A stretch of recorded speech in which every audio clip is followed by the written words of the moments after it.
sounded notable given, we've heard from some of these senators saying, let him have his confirmation hearing, let's see what he has to say, to Hawley saying today, I don't know who Trump wants to be defense secretary.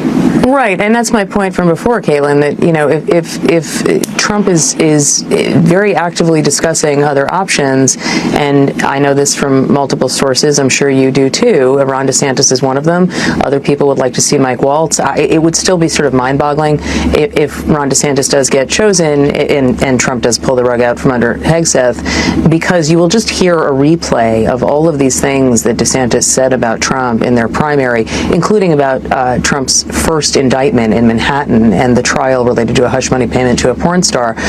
Putting all of that aside, Trump is sending signals to these senators, again, I'm not really committed on this until he starts really working the phones on this himself. It sort of leaves Hegseth dangling there.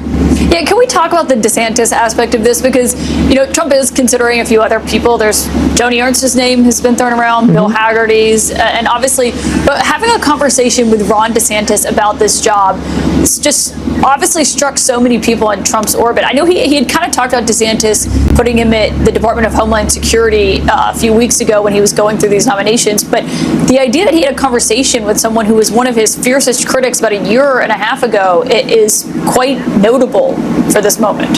Yeah, look, it's the kind of thing Donald Trump loves, right? He has told people that privately that it would be a big story if he brought in somebody who he had this feud with in a primary, but it would be a big story because he's a conquest, and he's somebody who Trump not just beat but trounced in those primaries.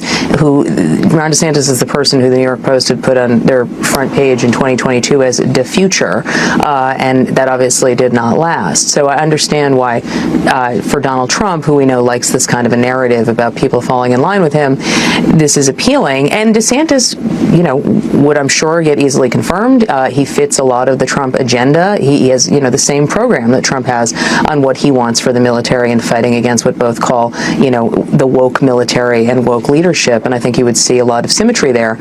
But it would be a culture clash between DeSantis's world, DeSantis's way of running things, and Trump's.